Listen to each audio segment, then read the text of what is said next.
Indonesia merupakan produsen terbesar minyak sawit mentah crude palm oil (CPO) di dunia, tapi sayangnya hingga saat ini harga CPO masih ditentukan oleh Malaysia.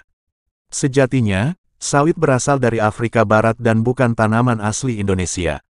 Melansir data dari Gabungan Pengusaha Kelapa Sawit Indonesia, GAPKI, kelapa sawit pertama kali diperkenalkan orang Belanda ke Indonesia dan ditanam di Kebun Raya Bogor pada 1848. Kelapa sawit akhirnya mulai digemari karena pertumbuhan perkebunan yang relatif sangat cepat, produksi minyaknya yang melimpah dan murah ketimbang minyak nabati lain seperti kedelai, jagung, dan bunga matahari.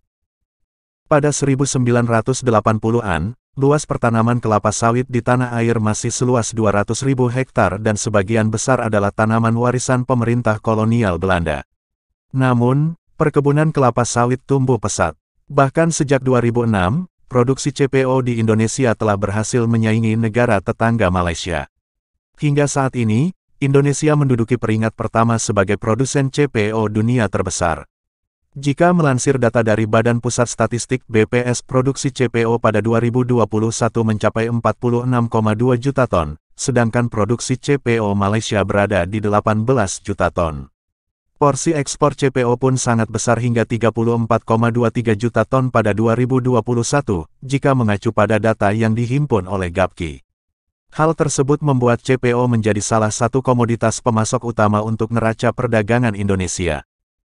Produksi CPO tanah air yang cukup banyak tentunya merupakan prestasi yang baik, tapi jika ditelusuri lebih dalam sebenarnya prestasi tersebut belum cukup. Pasalnya, Malaysia masih menjadi juru kunci yang menentukan naik turunnya harga CPO dunia melalui Bursa Malaysia Derivatives BMD. Bukan tanpa alasan, pengaruh BMD dalam penetapan harga sawit global cukup masuk akal mengingat negeri jiran sebelumnya merupakan negara penghasil CPO terbesar dunia sebelum akhirnya Indonesia menyalip posisinya yang selama bertahun-tahun sudah ditempati Malaysia. Melansir dari laman resmi BMD, perdagangan CPO sudah mulai beroperasi sejak Oktober tahun 1980 dan ditentukan dengan mata uang ringgit Malaysia dan dolar Amerika Serikat AS. Selain itu, perkebunan kelapa sawit di tanah air masih didominasi oleh perusahaan asal Malaysia dan Singapura.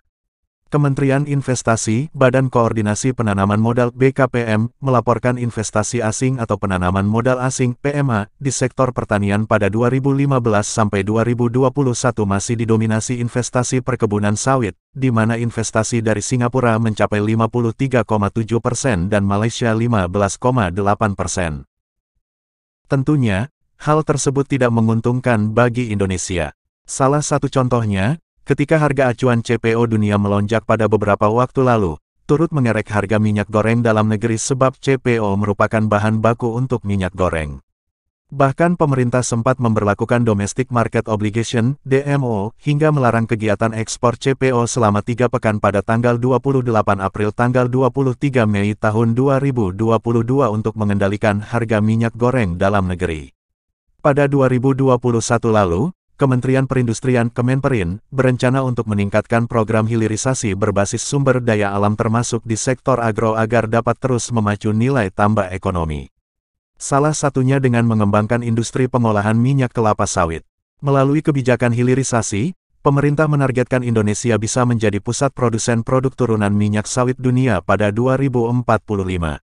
Selain itu, diharapkan hal tersebut juga dapat membuat Indonesia menjadi penentu harga CPO global. Pasalnya, Indonesia sudah menguasai pasar ekspor CPO sebesar 55%.